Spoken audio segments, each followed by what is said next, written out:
of the most forgotten heroes right now in Dota 2. We may have an early clash, or at least an attempt for one. Havost and Vangscore moving together as a pair. Their team is quite far behind them. They're deep behind enemy territory. They want to drop a ward to block this Enigma camp, and they will do so. They know the importance of shutting down AUR 2000 early. Him and Zai, probably the two most efficient Enigma players in the world. Would you agree with me there? At least two of the three. Yeah. I want to not say top two because I think there are some of the Chinese Enigma players that are also exceptionally good at it. For me, Zai is the most effective by a slight margin, and then I would put Aoi and, well, I guess nothing comes to mind, so I guess I have to agree. He would be... He's certainly up on the list. We can both agree about that. Okay, let's introduce our teams. You could hear the crowd cheering. That was as Valat introduces Na'Vi for the home crowd. You've got Vangscore on your EO. He played it magnificently yesterday. Funnick will be handling your Timbersaw, and he's headed to the off lane for now. We've got Dendi on the Viper mid. Not the most exciting Dendi hero, but still a solid one. Havost on that Slark, as mentioned, at least FNG on the Bane. And then for Team Cloud9 on the Dire side, they come into this having had to fight their way through that first loser bracket match, albeit against a team that just looked bit outmatched in IAP Execration. Mag will be your offlane Centaur, standing in, formerly of Empire. FATA, your solo mid Dragon Knight, his go-to. Used to love to build the mech on Dragon Knight. Don't know if you can get away with that with the new mana cost, but we'll see if he tries for it. Pilot Eye, the Witch Doctor, Eternal Envy, the Starladder, and AUI 2000 enters a miserable jungle. One camp warded off, another warded off. Illusions blocking his camps even further. They've only gotten one spawn in the jungle. This is bad news for him, and he needs to find this sentry now as well. I think he knows exactly where it could be. Yeah, he is a very experienced jungler, so we'll sentry it off and clear it out. So this camp will spawn in 1 minute, but that does not make this one spawn. So he will have to probably go between these two camps that I'm crossing over right now, from that one to that one, and possibly, well, he used 2 sentries, so he's not finding the other one. Yeah, they drop one down over here. And he does get Centaurs, so a little bit extra experience to work with here. As there's Golem spawning elsewhere, and they're going to go in off the bat with Funnick. It was an early point in Maledict taken by Pilot Eye.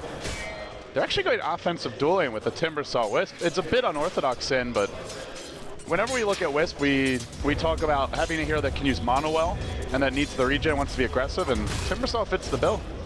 And because they keep... Well, they don't keep that good track of Enigma, but they know Enigma will be slow because of how well they blocked.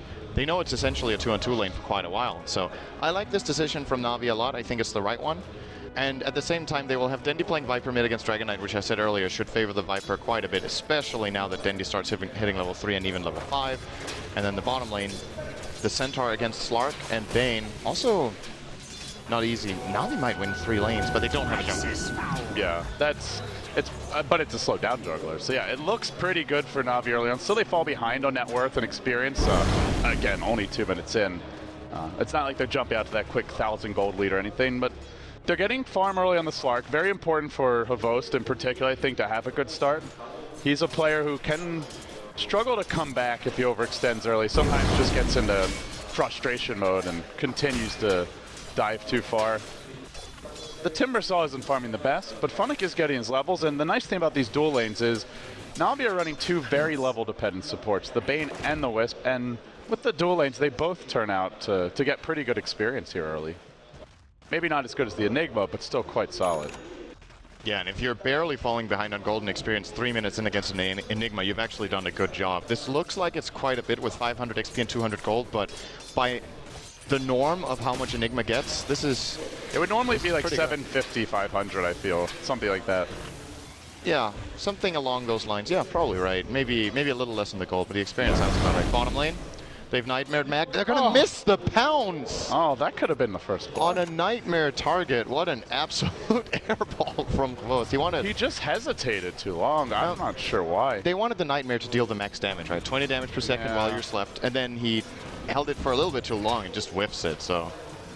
That looked kind of funny, though. That's going to happen one time in this game, so Mac dodged a bullet there. Yeah, that could have... kind of hilarious. That could have well been the first blood. Unfortunate. It may yet happen again, though. It's, the crackling. Well, here we go. AUI 2000 smoked up. Early smoke for Aoi. He's level 4. He's decent level. Unusual for him to go for these ganks at level 4. Yeah, he normally just AFKs in the jungle, and FATA's trying to bait him. Dendy is posting up aggressively, but at the same time, the smoke is revealed. Nice rotation from Vanescore. It was, if you're trying not to get revealed, it's a slightly worse time to smoke right as the rune spawns. He will be spotted out. He gets a bounty rune for his efforts, though, but that's trading a smoke for that is a really bad trade. He could have just jungled and got more and still had his smoke. So the rotation from Vanescore is very helpful here, preventing a potential gank mid. And now they can turn the aggression onto FATA, which I think could be our first blood here. If he goes a little bit forward to try and get a last hit here, he could get nightmared up, but the miscall has probably come from the bottom lane where Provost is currently alone. They do have 2 TPs. Well, one of them's on FATA. One of them's on a Mag Centaur. Probably can't do too much. So they've secured the Slark farm. Even though he misses on the first blood, he's still dominating the crap out of that Centaur. Has his treads up now. Their Timber Saw has his level 4 with the level 2 chain. Not the easiest kill. And now they're trying to... Basically, they've won all 3 lanes in the terms of the cores anyway, if not the jungle, like you said. And now they just want to try and find a first blood. I like the way Navi's moving this one around. They're going to go in again with the sleep. On to Mag. This time, Havos won't hesitate too long. He goes for the level 3 pounce. Immediate TP out. It will be in time. Mag is very good about knowing when he can just TP out under pressure, and he's very good about carrying a TP. As they're diving in mid lane, FATA will also TP out to safety. And 2 TPs coming into mid as well. Wow, that's worth it. This is a lot of gold. They just used 400 gold on TPs right there. Who was the other one? It was Starladder who cancelled. Oh, Starladder, okay. Yeah. Oh, he's going to crush Funnick top? Oh, not really pursuing for that. Yeah, leaving the Starladder 1v1 here against Timbersaw, even with the start Eternal Envy's head, it's not the easiest lane. He's going to lose this lane if they're even on experience, which they are right now. And you can see Funnick starts to get aggressive as well. Then they tether in the Wisp again. They just keep on rotating Vanescore around so that nobody feels like they're just getting a static lane for too long. Interesting for Pylite Die. Why do you think he goes for the Maledicts max here? Especially with the push they have early. Generally we see the heal and the cap. Dendy's not afraid to fight here. He's going up the hill. One more auto attack probably do it. Timber chain in. Funnick's not at range. That was close to killing off Pi. Yeah, I wanna pick your brain about this, Sin. He's not taking Voodoo Restoration at all. I'm not sure either. I don't think it's the kill potential of their lineup at this point is that good. I guess he has pretty good synergy with the Slaughter in the lane because he can keep chasing and getting multiple attacks off with the Maledict on. So over the course of time, that's going to stack up quite significantly. But I would agree that at least when we see nowadays that Witch Doctors generally get Restoration, I don't feel like this is an odd one out, whereas like Voodoo Restoration would simply not be a good pickup here. It's the way this game is shaping up, and you're playing against decent damage over time. Chakram, Poison from Viper, and some good burst as well. That heal can make the difference between whether you survive or die. Now it's Ancients being stacked out by Team Cloud9. They have a Dragon Knight who can farm these. They also have Amplified Damage, which is nice. And hold that thought as they're going on Funnick top lane. There is a tether waiting from the Wisp, but not sure how much you can do. Brought down. Cloud9, strike first.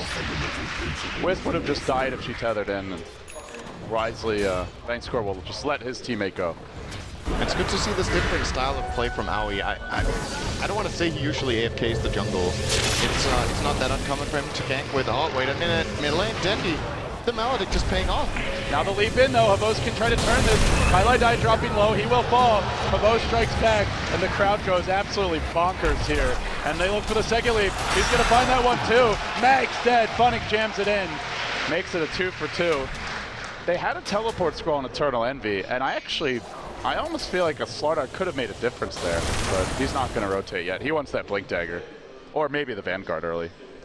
He could have made a difference, but at the cost of a lot of gold. They wouldn't have got another kill, and maybe he could have saved an ally, but he would use 100 gold on porting, and then have to spend a lot of time running top again. So I think not TPing in there is the right choice. If they found an opening, that would have been worth it, but it looked like the fight was over. Funnick just got a lot of golden experience. He may be punished though. They do have that Maledict. He chains out a bit further. Malefice going out in 7, and they continue pursuit. They just, even with this Maledict, oh, what a chain by Funnick. Just finding the range there as it hits level 3. That was actually fairly close to death. There was a third hero in the neighborhood in FATA. If those trees there were gone, he was dead. Yeah. So. Dire's structures are fortified. Fighting life on the edge. They're grouping up mid. They want to fight. This is very aggressive from Na'Vi. I think this might be over-aggressive until Funny is level 6. Then Chakram just is such a huge change for Timbersaw to pick up. He is just being such a pain in the rear for AUI, though. Really just limiting his farm. And, well, trying to anyway. Buckler and Headdress are out after that kill, to be fair. He got the first blood, which is a big deal. So we kind of settled down as we hit the 9-minute mark. With Black Hole cooling down, no relocate yet. No Chakram yet on Funnick, though it's close. And the mech nearly completed. Both teams having some key things to build towards, as well as whatever Hamos wants to make his first item. And to boot, FNG is near his grip. What's the... That's a big change, because that allows pretty much any of Navi's heroes together with a Fiend script can kill any of the heroes on Cloud9. So there's a lot of potential ganks he can find around the map. In some games you see Bane kind of having one really good partner for ganks, but he can go wherever he wants and just find some blood, so that level 6 is going to be huge now. It's Cloud9 going for the push we were expecting. Once again, kind of late, right? But it is Cloud9, so they don't like pushing too early, but it's, after all, it's been 10 minutes before they even start poking this top tier 1. This is a big commitment from Eternal. I mean, he ideally wants this way to tether out. And oh man, look at that damage! He two-shotted him. Now Funnick can try for the trade another chain. He gets it. Oh, wow. He bit off more than he could chew there. Pilot out trying to TP out. Will he get on time? Barely. Radiant's bottom tower is under attack. That minus armor on the well, it's actually 3 armor wisp with the rate of protection. Just gets destroyed.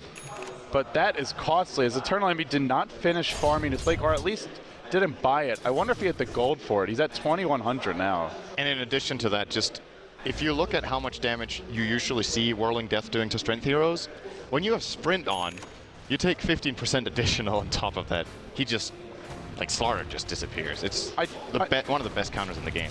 For Starladder, the one thing does occur to me, Sind, is you remember they changed Sprint recently, so it has no mana cost. Well, recently, like a few patches ago. And Blink Dagger is none. So I always found that was a bit of an issue with Starladder. Sometimes you struggle a bit for your mana. We'd occasionally see like a bottle pickup, or at least the treads. And FNG is in trouble. Caught out by Mag, stomp to start, double edge to follow, no brain sap even chanced by him. He'll end up dropping. A very easy gank here for Cloud9. They have their mech now.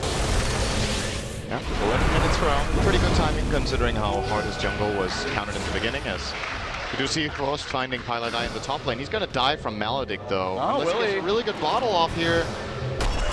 He's still going. And that was an important for Envy to show up there. There was cooldown on Breathe Fire from FATA. I think he would have lived without that crush, so good movement from Envy.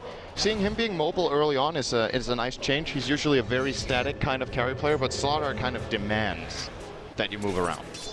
And it does go to this idea that Cloud9 are evolving their playstyle to match what seems to be needed. They're trying to fight Na'Vi on their own terms, which is aggressive early to mid-game play.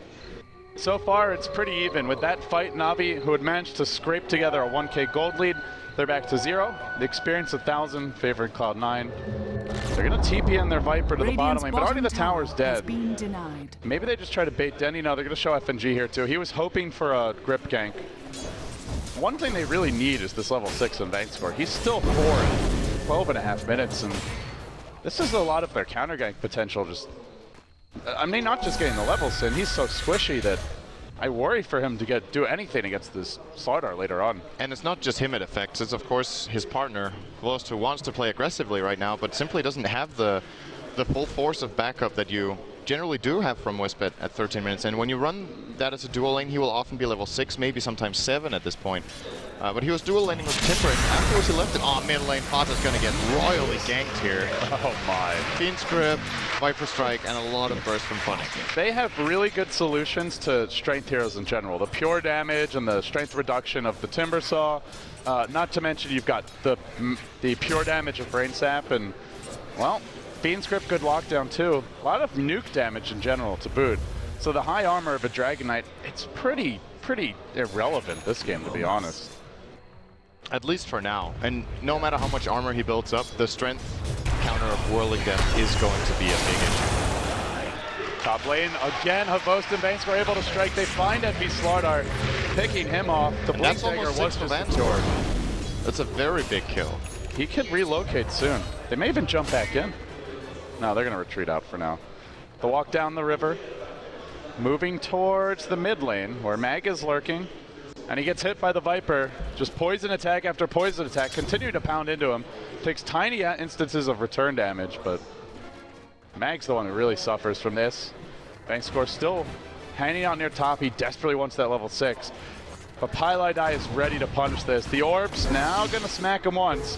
It gets FATA close. If he gets off a Dragon Tail, Bankscore will die. But he gets his level 6. He retreats out successfully. That was a close call.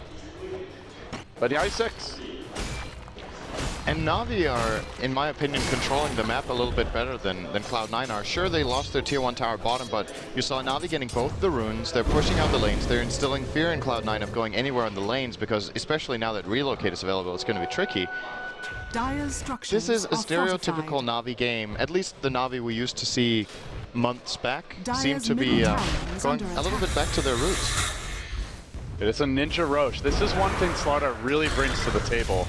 At level 1, the armor reduction is 10 from amplify damage. Enigma can solo this Roche, or at least do it close to it, especially if they get a medallion. But with the Starladder, who needs it? They'll bring him down now. Doesn't seem the Na'Vi are going to have any win this is happening.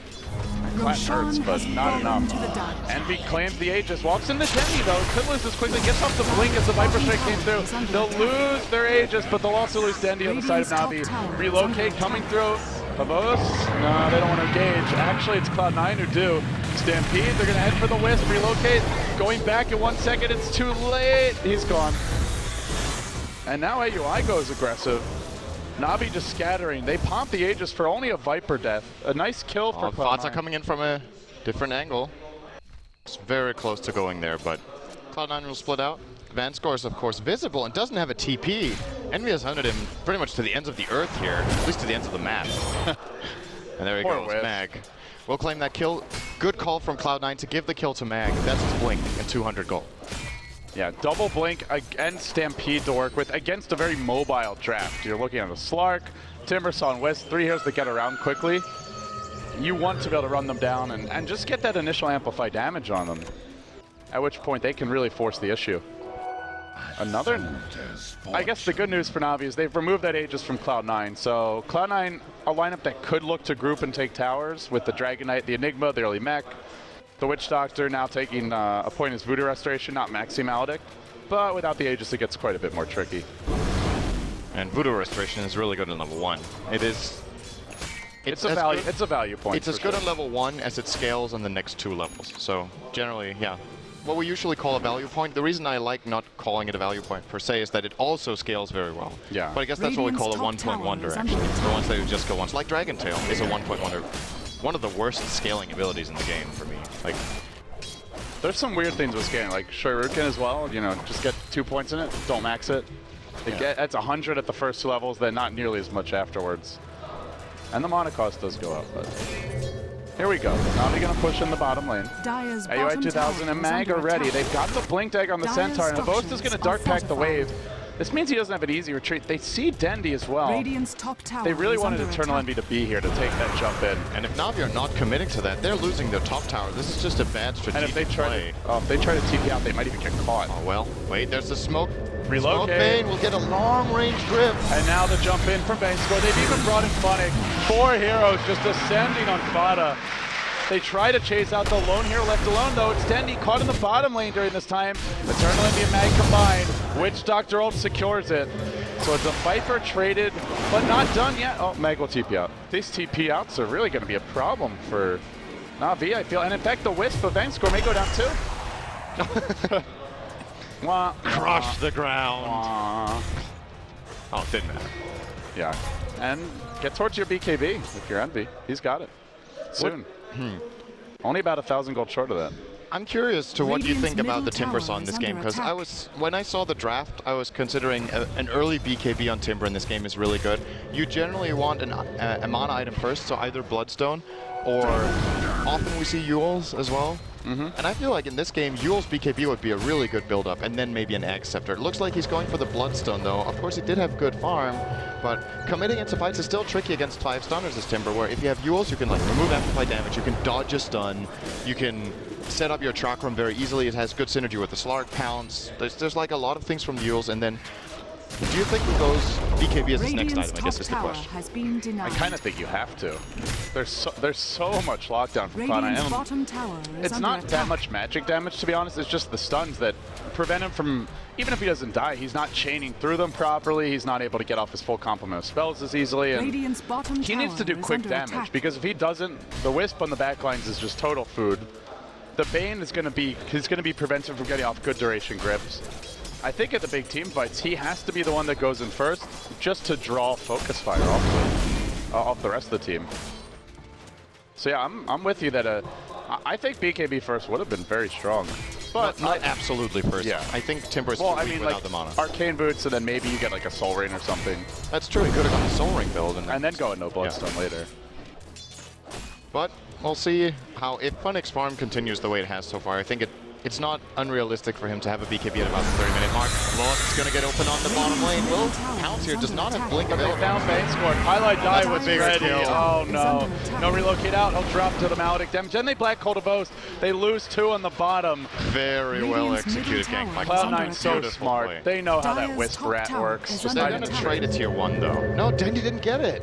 3 health. Clunk. Dire's top tower has been denied. I will say, just going back to the Timber Saw discussion, that having a very fat Timber is incredibly strong this game for Na'Vi. Like, if you could choose one hero to be farmed, for me, it's got the Timber that I'd most like to get farmed on Na'Vi. I think a 20k net worth Timber is stronger than a 20k net worth Slark in this game, which is extremely rare, but it's just the matchup is so favorable for him that Na'Vi would be wise to give him more farm priority than they have. He's got 62 CS in 20 minutes, which he was the offlaner. He doesn't get that much, but they're pushing out the lanes a lot with Dendy and Krost, and I think Funix should be getting a little more. Envy is just setting up in the bottom lane, but he doesn't really have too much by his side. He's going to go in with the crush, then an immediate blink out, just trolling Dendy. Well, Envy's, does he like stomping the ground, or what's the matter with this guy? I don't know. He's just a jerk. Just a rude dude. Salty.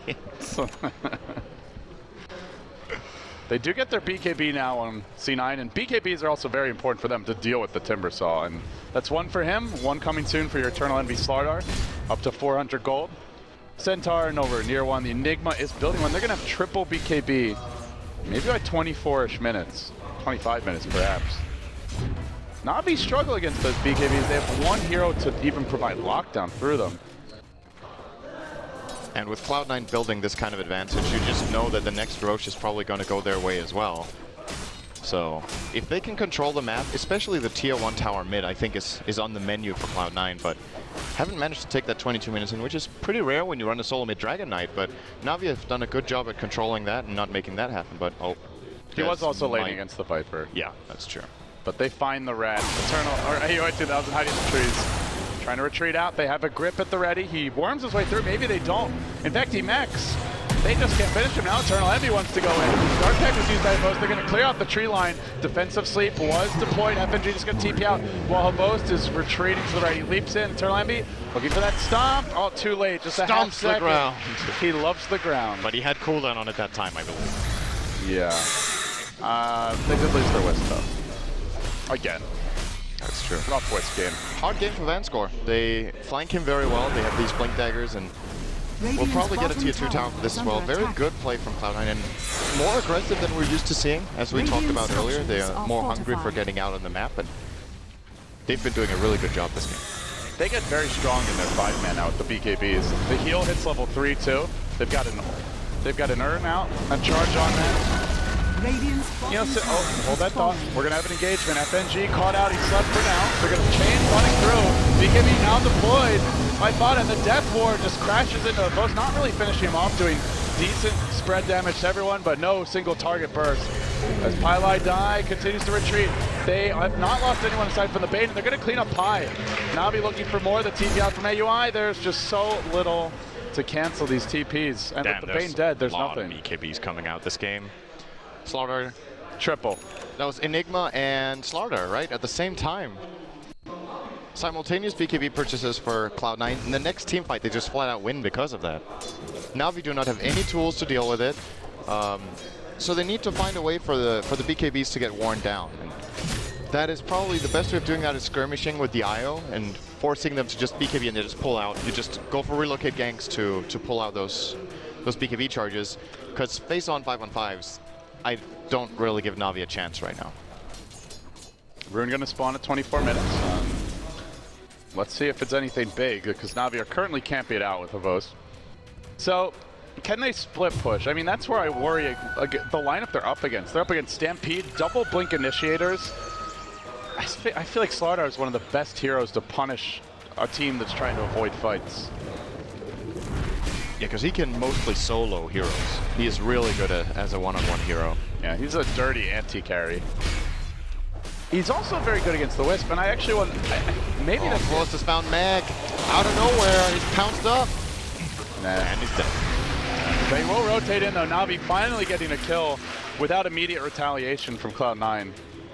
Roche will be up in 18, though. Oh, this could be a great time as Savos leaps in. Can they prevent this TP out from Pally dying? No, they can't. They need some more lockdown. These TP outs, it's gotta, if we are keeping a running tally, it's gotta be what, like 6, 7 already? Something like that. Eventually that will probably go away. Timbersaw late game can get his Hex. Eventually Avos gets his Basher, but that's looking forward 10, 15, 20 minutes. I mean, Avos has to get something flying out here. Okay, he has the second ultimate orb. I was just looking at his creep score and then his inventory, which didn't match at all, but he almost has a full Scotty. So 500 gold for that. I'm imagining Basher next would be a really nice choice. I completely agree with that. Or BKBs. It's growing into a problem for Na'Vi as well. The issue is, even after you BKB, you can get amplified by Spawner, and then you Death Ward and just die. Dandy is relocated back out. But can Cloud9 just set up on the back lines? Wisp will return. Do they bring anyone? Bank score? No, he's just going to sack himself, I imagine. And yeah, breaks the tether. On the other side, Dandy. The road ends here for the little Wisp. Another death, 1 and 6. The struggle continues for him. And Roche is up. And this is a free Roche. There's no IO for 25 seconds. Na'Vi are not in a good position already on the map. They will see that it's happening. They have a ward here scouting it out. The pick comes out from the Bane. But if they commit into this, they might just lose the game off that kind of fight. It's very expensive trying to steal this. They will be losing 2, or if not 3 or 4 heroes, so they'll be conceding it. And Envy will be grabbing the shield again. He's got the Aegis, he's got a BKB, and Cloud9 begin to kind of hit their prime for this game, where they've got all their BKBs, the death balls online, their core levels are out. I think the biggest item I see that's not complete yet is maybe the Aghanim Scepter for Pally, but he's still a ways off from that. It's very unusual for Pi to get those kind of items, by the way. He usually plays like a 5.5 position. I was thinking of like the Zai Witch Doctor. I'm like, well, yeah, he got the pretty fast Ags, but you're right, it is very unusual, Sind. And that's a good sign for Cloud9, because if Pally is getting good farm, it means everyone else is getting even better farm, because he always takes low farm priority. Right now, 27 CS on him. If you just look at the raw farm values, it looks good for Na'Vi, but as far as how the fights are going, how they're controlling the map, in the last 5 to 10 minutes, Cloud9 have just been doing a better job at taking smart engagements, and they're looking to take another objective here with the mid-tier 1, aiming for gank first, which is a great idea. But will Na'Vi fall into the trap here? Funnick not going the right way. Oh, now he's he is. close. Now he's stopped. Envy wants to go real deep on this. There's a plate mail on this Timbersaw. He is still pretty durable. They're just going to relocate him out immediately. Now the grip's used by FNG. He slept one, then he gripped Eternal Enemy, but the backup is a bit lacking as Havost is just relieving away. Now the black hole reeled in only Dendi, but they charge over the ravine and go in. They immediately lose Eternal Enemy's Aegis, but it comes at the cost of a Bane and possibly of Dendi. He kites Mag up onto the high ground, double edge. It's just enough. Barely able to get that kill. A 2 for 3, a secondary stun from Eternal Envy. It's a 3 for 3 if you count the Aegis as a hero. He will BKB now. He gets a couple more pashes though. Havost is going to turn and engage on him. The Essence Shift stacks are beginning to ramp up. Dragon Tail will be immediately dark packed off, and he may go back in. I'm not sure Havost is done with this fight yet. He's got a ward mid, so he has a decent idea of where heroes are. Look at the aggression. He's gonna, no, I don't know if, oh, he wants this invis read. He's expecting Envy to even go for it. And Envy does have vision on it, and he is going for it. But now that he sees Avos pick it up, he's gonna back off. Radiant's bottom tower is under attack. I guess Cloud9 overall coming out on top in that. They do get the tier 1 mid. I think the fight favored them by about maybe only 1 kill, right? Because Na'Vi got a pretty decent amount of It was a return 3 kills. for 2 favoring Cloud9, but they lost their Aegis. And they didn't take the tower. Well, they did get it. I don't know, did it get denied or? Oh, I mean the tier 2 tower. Oh yeah. The tier 1 was the tier 1 was pretty much a gimme. Tier 2 got down to half. So overall, it's a win for Cloud9. I think it's a too small win though for what they had. They had a lot of things to play around with. Eternal Envy dove really deep on that fight, and it was unnecessary. Yeah, and that is the thing about Starladder is he once his BKB's down in particular, they have a lot of control for him. Never mind. There's a sentry ward and an obs in the area, but Avos will blink out at the right moment. And he pings the ward as well, because he noticed that he's inside the sentry ward and the ops ward, so then he loses his ultimate. What are your thoughts on the development of this game, Sin? You mentioned the Aegis not really being enough, not a great enough gain for Cloud9, but how do you see this going 15, 20 minutes down the road? Does either team have a significant lead, and how pressured is the team that doesn't have the late game? I would still say Cloud9 are in a favorable position, and they're doing a good job. If they continue to farm and at the same time find a couple of kills and maybe take the tier 2s down, they're aiming for a very good late game. But the tricky thing is, if we get, let's say, 20 minutes in, 20 minutes further in, and the BKBs are in 5 seconds, I think that's when Navi's lineup starts to really take off. Slark is exceptionally good in the late game. I think he outcarries any of Cloud9's heroes in this match. And Timbersaw, once he gets the BKB, once he gets a lot of farm up, in addition to that, he will be able to exploit the fact that the BKBs are 5 seconds. So then the challenge for Na'Vi is to start a fight, kite around with the Slark, with the IO, with the Timbersaw jumping away, Bane Nightmare, Fiend Script, all that kind of stuff, Dendy just being tanky and using his ultimate. And then when the BKBs expire, they can reset and just completely roll over Cloud9, I think. The X factor for me is Aoi 2000 with the Black Hole. We haven't really seen a good one yet, and that could just win the fight. Yeah, we saw that. We've seen okay ones, one on the Viper, the Black Hole earlier when they got the first blood, but yeah, it hasn't been like that team fight winning Black Hole. No. And it's because Na'Vi spread out nicely as well. They know they can play It's kind of one of the strengths of their lineup. You've got Timbersaw, Wisp, and Slark, as I mentioned earlier, all very mobile heroes. And should a hero get caught in the Black Hole, you just relocate them out like they did before. I believe Dendy did get relocated out when he got Black Hole. Yeah. I think so, yeah. Well, top lane. Eternal Envy is going to show up and stop this push, but they managed to get some quite good damage in on this tier 2 before Cloud9 responded at all. That was a long tether from Vexcore. This is a very active deforesting crew, and I mean, the other funny thing that just totally irrelevant really, but AUI 2000's also been cleared out trees, so Funnick missed on the timber chain earlier because the Midnight Pulse had already done them in. So trees dying all over the place. 5/5 Quelling Blades on the Dire team and just remove all the trees. That's the Timbersaw useless? Yeah, easy. Get your Enigma refresher for the double Midnight Pulse. And then a secondary benefit is you have 2 black holes. That's pretty good too. Yeah, that's okay. Get your Scepter so your black holes will deforest as well. You can get 4 sets of trees down. Easy. Just LD theory crafting. Well, the BKB for Funnick is coming up now. He bought a plate mill. It's something we often see players do. Oh, we don't often see it because this never happens anymore these days, but it's a very classic pickup against Starladder just to negate some of the effects of the amplify damage, but I would imagine he's taking a BKB now. Yeah, well, he's going to buy something now. 4,000 gold. And they get their Basher on Havos. Na'Vi are really starting to ramp up towards the mid game, or sorry, the late game. They've already held their own, and the other nice thing is because they hold their tier 2 mid, they've got a little buffer. Even if Cloud9 should take the next Roshan win a fight, they may be able to hold the high ground against it. Roshan is up in about 2 minutes. Sebastian? This is a great pickup just to spread the map, and finally they have a secondary solution for teleports. Jeez, it's been a while. The funny thing is now that they're getting the solutions, that's getting less relevant because they probably start having the damage to kill them off fast as well. Yeah. You would imagine, but okay, no, actually, does go BKB. Actually not, to be honest. There's still, yeah, it's going to be relevant. They don't have hardcore single target damage yet because Havos did go for this build. Timbersaw against the BKBs is useless as long as they're running, so. Nice pickup. And they're going for 4 BKBs. Mag is building one too. I wouldn't even be shocked if Cloud9 did not complete an egg but went for a BKB of his own. This could be a 5 BKB game. It's just too good together with Starladder. If you have amplified damage on 2 targets and you drop a death ward, they all disappear. Yeah. The synergy with Black Hole is amazing. The synergy with his own cask is amazing. They even have the hoof stomp. Like, the amount of ways that they can set up a death ward here are plenty. Yeah, and in theory, he should be able to sit way back. Yeah, he doesn't need to commit at all, because he's got a front line of 4 BKB heroes with stuns. And with Matt's AoE to threaten Na'Vi. Denny's going to take a risky jaunt into the river. He'll grab a double damage rune. And actually, right now, the map looks pretty dark for Cloud9. They don't have any wards out. Do they have any purchase? Yeah, Cloud9 sitting on a single ward. Is there a gem? No, no gem for Na'Vi. Just Cloud9 in the dark. And this is an interesting graph. The growth is more significant than I thought it would be. Na'Vi are gaining a lot of this. Just farming better.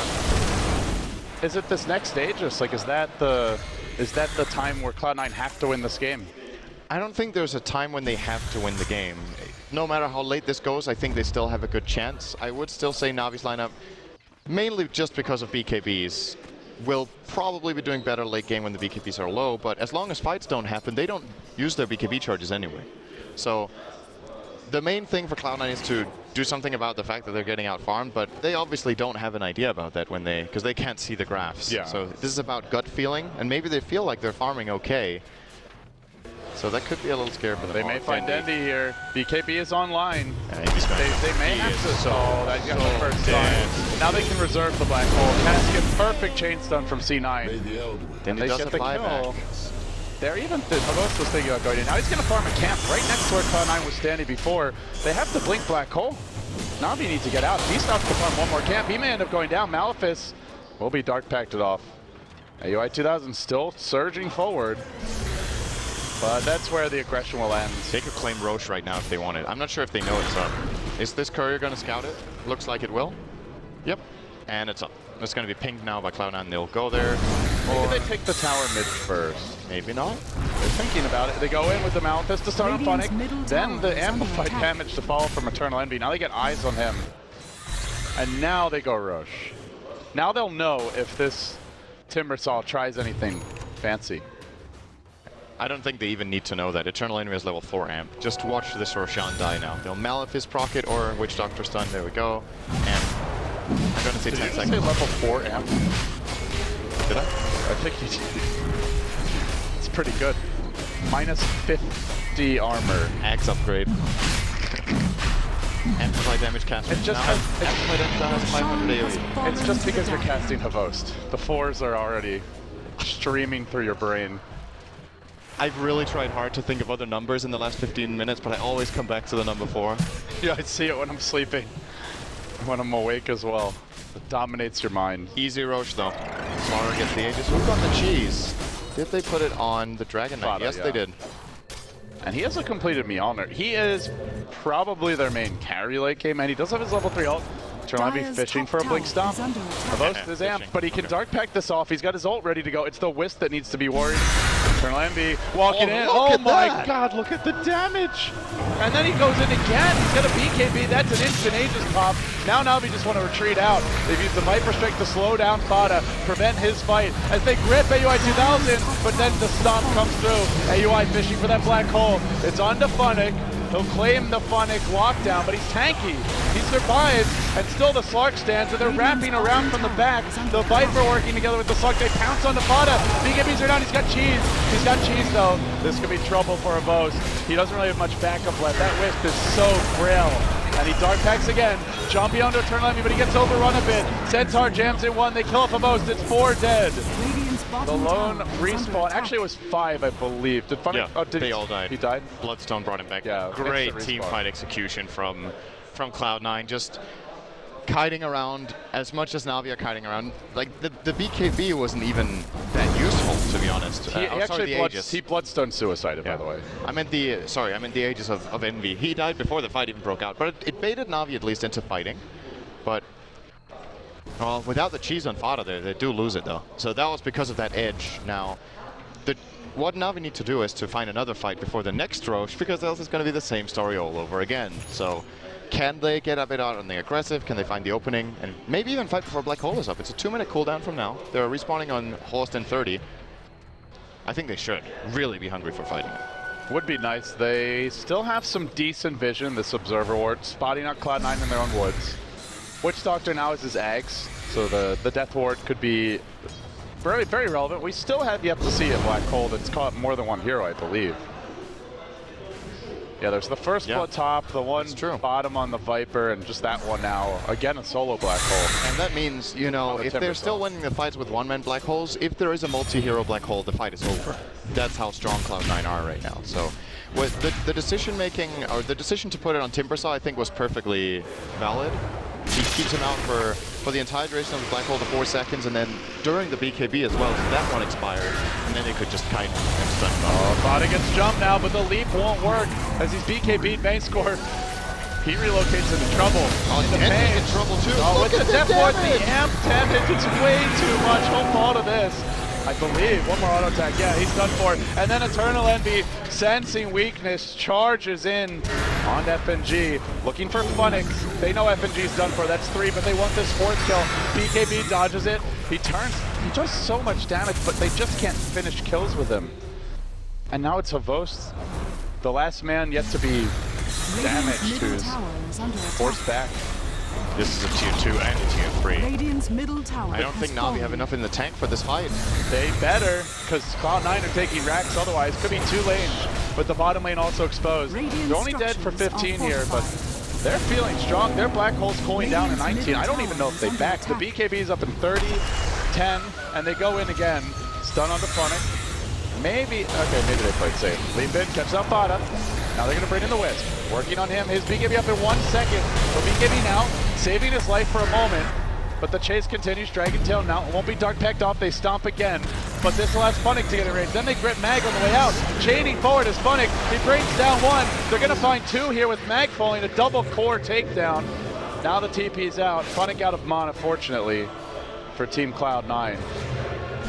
That's a 3,000 gold swing, though. They kind of wasted a lot of time bothering that Timber instead of just hitting the tower. And then when they saw the respawn timers from Na'Vi were coming in, they were too late to back out. They should have instantly, the moment they were 5-3, just keep hitting the building. Okay, respawns are about to come up, go back. But they were like half committing, half not committing to the kill on Timbersaw, and because of that, they don't get the tower. I'm not sure they would have got it anyway, but they would have done more damage, and they could have escaped without casualties. So one interesting thing here, they have their Abyssal Blade if Havost wants to risk buying it.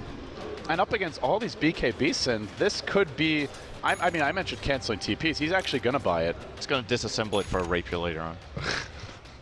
Come on, it's Havost. The 4 build. Yeah, the 4 build. Well, he needs 4 Rapiers. Do you remember when I said Timbersaw is going to be scary with 20k net worth? Yeah. We're getting there. He has the Axe Scepter now, 10 charges on the Bloodstone. His BKB still has 8 seconds remaining, probably turning this Plate Mail into a Shiva as his next item choice. Funix is getting troublesome for Cloud9. They're still looking really good, but I feel like this is a very misleading 10k gold lead. Cloud9 could win the game, perhaps, if they catch Na'Vi without buybacks and take racks. But Na'Vi are very close to winning a fight with these next items coming out of their cores. And it's time for a BKB time check. 5 seconds on FATA's. Mags is a healthier one. He got it pretty late. 9 seconds on his. The Starladder of Eternal Envy 7. Even though he got his fastest of all, I believe. It's 8. It's 8 on AOI, so they're still pretty good for BKB charges. 1 or 2 more fights, though, could change that. Big pickup here for FATA. These crits can, like, one-shot supports if they're amped. And as far as the cores go, also hit pretty damn hard. Eternal Envy just lumbers down the middle lane. Just their detection. No gem, no sentries. They've got vision on Vanescore. And they group up on top of the sword. Oh, that could be bad. Tethering back. Vanescore dodges right by the Eternal Envy stomp. Ooh, boy. I think Envy could have caught him up here when he was up in this area. He wanted his team to get in range. He was smoked. He had sprint. And he can blink, crush, amp, and hit him twice and he's dead. The IO has 7 armor, so minus 13 when he gets amped. I think he might have wanted the double stun because the Slark was nearby as well. That's just greedy. But that's just greedy. Oh, shame. Funny, just raking in the cooldown. Loads of money. it's going to be hard for Cloud9 to push the base. This is one thing Double Chakram does for you. It can clear an entire creep wave with the double cast. They do have a mech which they can time very well, but the way you usually push the base against heavy spell damage is to have a pipe, but Chakram is pure, so you don't care. It's a really good base defense tool, and that's another hurdle that Cloud9 need to get over later on, is how do they finish out the game? Well, it doesn't seem to be ending too soon. I guess they're waiting for the next Aegis cheese. Could be in a minute. Potentially 4. It's Na'Vi who make their move. What? You never.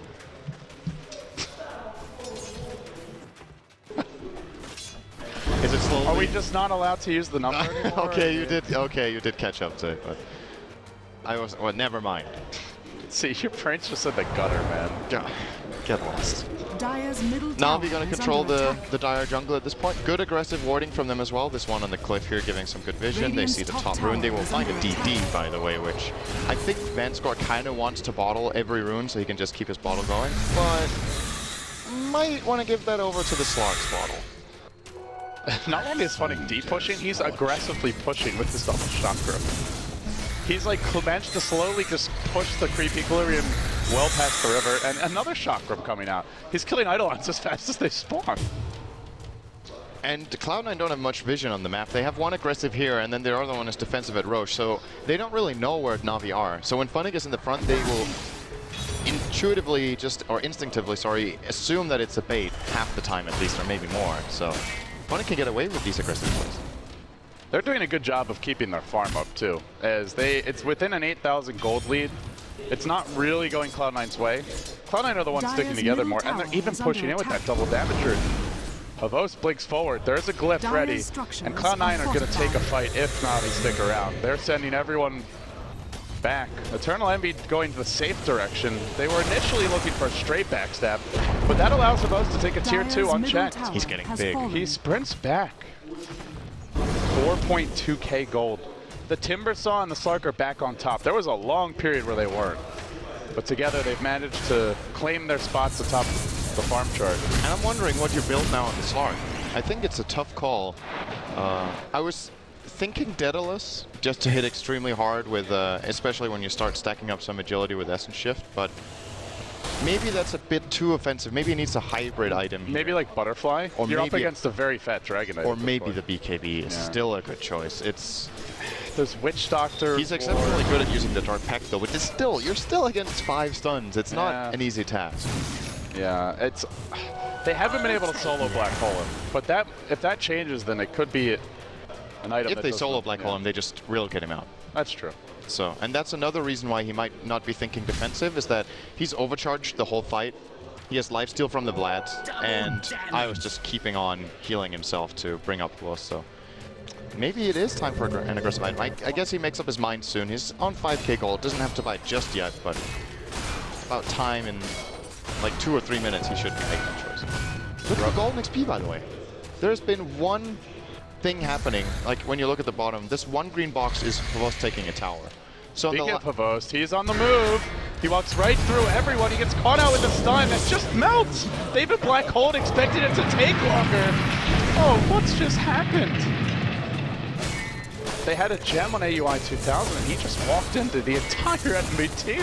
Havos could not have died at a worse time. Rose respawns now. And if Na'Vi don't check it, they won't know for sure. Oh, well, they should, because they timed it. He will be spawning at the very latest in 10 seconds. And if Havos doesn't buy back, this Roche is gone. Like, and even if he does now, it's too late. Is it worth risking it, though? You buy back now. But what was the point in that play? That classic Havos. Oh, there we go. That's exactly what Cloud9 need to go for a push soon. In good news, they did blow the Black Hole. They were just so surprised to see him there. But in bad news, then he's getting caught up by a Death Ward. He BKBs. He retreats to the left, but that means he's zoned out from his team. Double Chakrams also zoning out the enemy team as the most will buy back and surges into this fight. BKBs were used. He goes on the FATA, grip from the high ground, the double Chakram damage. Holy crap! That made him melt. And off of post, maybe it was just a tactical death to bait Cloud9 into a false sense of security. Oh, they only get the one. They only get the one kill. Thought they'd get more. Everyone able to TP. Tactical bait, give enemy Aegis, cheese, and a big, but he got big kill for free to get the Dragon Knight. He almost got 2. He was close. I mean, it was... That was not good, though. That's a strategy. That's something Cloud9 will expect even less than how fast Voss died to cycle the crowd. He died so fast. That's amp damage for you. Yeah. Slark's actually decent against it in, like, the ganking phase, because he can Dark Pact it off, too, but in these fights, you just amp him and instantly stun him, and then he dies before he ever gets to use it. Oh, now he's bought a talisman.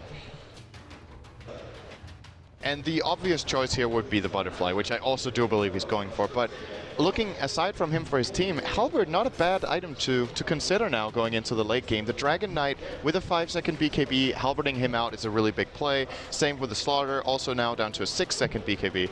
I think getting a Halberd on the IO would be a great pickup. Getting one on Bane would be great. He's still aiming for the BKB, I suppose, but I actually think he should get a Halberd over the BKB. And he also could get it soon. Whereas maybe Timber can get it too. Like, they start getting really relevant, and it also gives them the evasions, not just the disarm.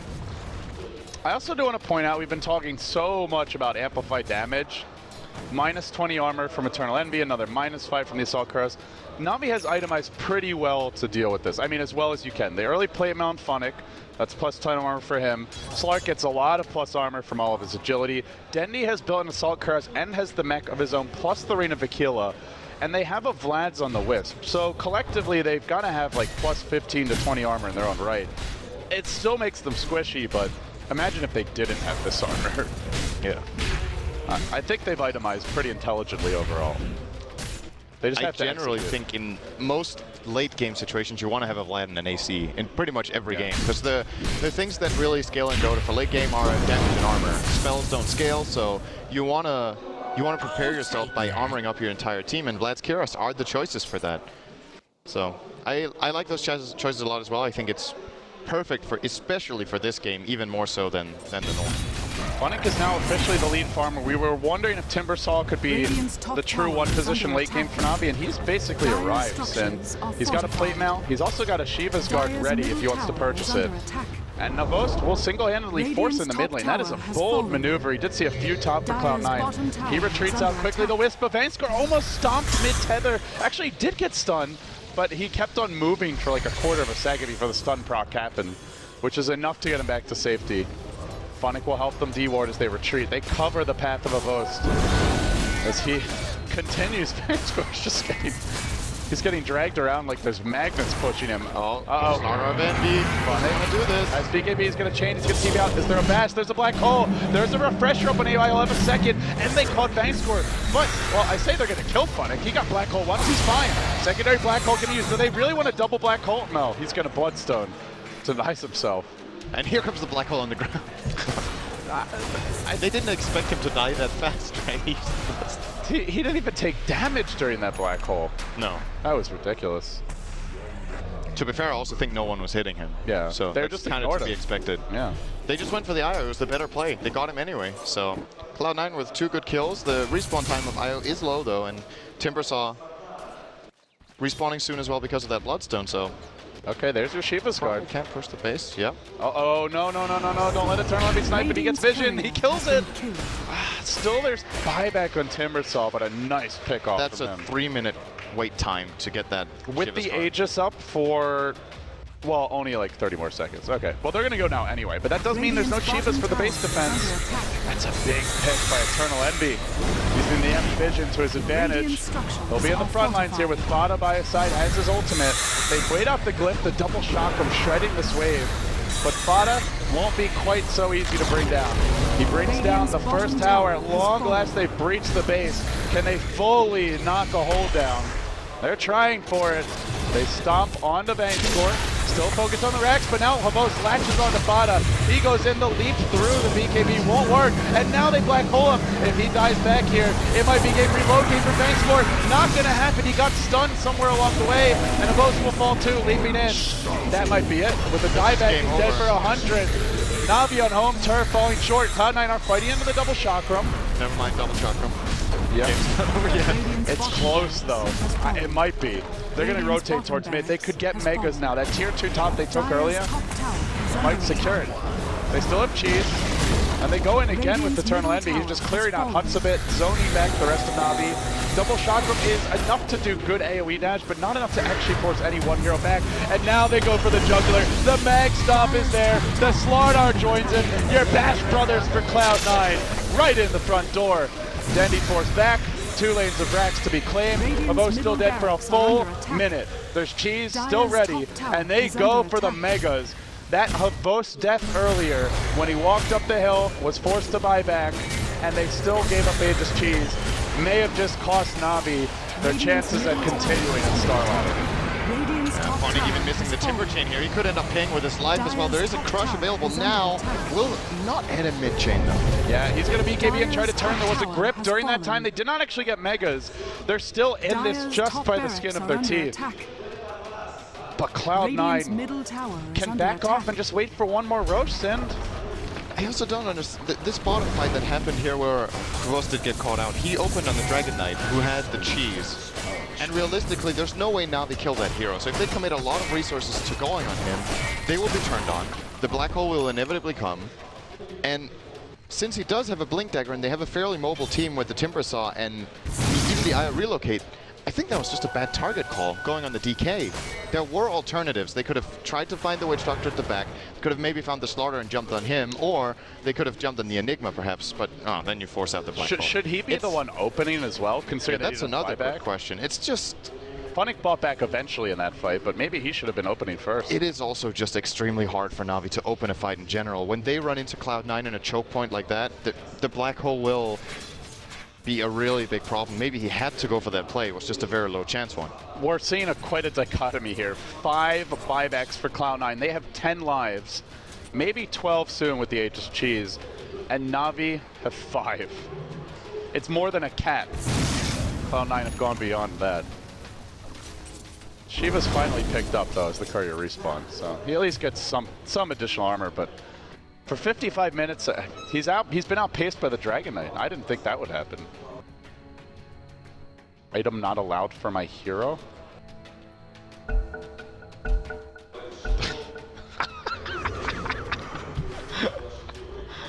I don't even want to know what happened.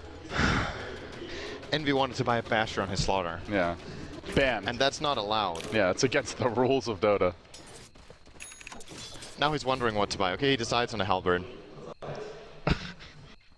Get it together, Eternal Envy. He's just getting into the mind of Na'Vi. We're losing to this guy. What an idiot. What does that make us? Oh no. Now they're going to get furious and just make a comeback off that. They're not 100% out, but God, they need more. And Cloud9 maybe will just throw bodies at this game. They smoke. They lead by 25,000 gold. 15,000 experience. The supports of Na'Vi are just so goddamn poor. They do get eyes on Havos now. He's going to leap to safety. Eternal Envy smoked. And moving in fast. Havos will not have buyback. He chose to complete a butterfly. And Envy is searching for that kill. If Havos dies, that's GG, pretty much. But they're going to back off. They know Roche is up soon. Oh, actually not that soon. Minute and 45 seconds to go. Still worth waiting for. They're controlling the map now. You have no chance of getting anything accomplished around it, so Cloud9 can just farm a little bit more, get the Aegis and Cheese, and then go to end the game. Now we have to fight for that. They have to fight in the Roche pit, they have to win the fight and steal the Roche to even stand a chance at coming back in this now. Or somehow take Mega Creeps during that time, which is not going to happen. That would be pretty impressive if they did. If Chakram damaged buildings, then maybe. If it did pure damage to buildings, they'd drop a touch. Well, for now, Cloud9 await that Roche respawn, and Na'Vi just farm their woods. Maybe they get another buyback. No, not even that. Maybe the Bane will buyback, but nobody big. 3 minutes on the Timber, that's going to be too late. Chant, how do you rate their odds for this Roche fight? There's 2 black holes to fight into. There's double BKB on AOI. He's almost got a Hex to boot, I think. You want a percentage for them to win that fight? Yeah. 4? No, 10, I guess. 10% chance at the highest. There's just so many ifs and buts, and Cloud9 can, they have like the ease of execution at this point when you have a BKB Refresher Enigma in the pit, and the only cancellation you have on Navi's Fiend Script and a Lucky Basher and Abyssal from Ghost. It's just fighting in a choke point against Enigma now is an absolute nightmare for Navi. Cloud9 are... He now even has a Linken's, so now they can't grip him anymore. Okay, the chance just dropped to like 2 now. They don't have a Hex, they have an Abyssal Blade. That's it. But they have to make the play. Like, giving the Roche away is the end of the game, so they're going to have to try for it. They might be too late. This Roche is now up. Even if they go right now, and they're not, the creeps are pushing in. I think it's just done, Sin. I don't see them contesting this anymore. No. It's Slaughter in the pit. Yeah, they have to defend their base, so there's kind of... There's no chance. Roshan has What fallen buybacks to do the Navi have? They have one on Dendy, I believe. That's the only one from one. And he has not really been able to keep up his farm this game. 17k net worth. He's done a decent job of choosing his targets for the ultimate, but as the hour grows late for Navi, they may not have much left to defend. The space is hollowed out, the racks are exposed top lane, there will at least be a glyph. Soldier's fortune. Little else. And Cloud9 start to move down mid. Let's see if they finagle towards top. Navi are in an aggressive position. The most actually goes in immediately. They just want to burst on. Oh no! Black hole. Death ward. Baboom. Double black hole. That's ready too. The most got relocated out, and it won't matter. He's still pulled in. They even stampede. They're gonna blow up the Wisp, and yeah, now Hopos will fall. 3 dead. Could be 4. Maybe even survives. Now they get vision on him. They prevent him from running. And Cloud9 continue their run through the lower bracket. What a story it's been. They lost Bone 7 on day 1 to Kidney Stones. Hopefully he makes a good recovery and we'll be at them at their Kicks Land. But Mag has really filled in admirably, and the whole team has drafted around him, has adapted their playstyle on the big stage. They move on now to face the winner of the previous match. So they'll be playing Alliance. Alliance. Yeah, that's going to be an interesting game, I think. Alliance are getting better with every game, it seems. And okay, well. that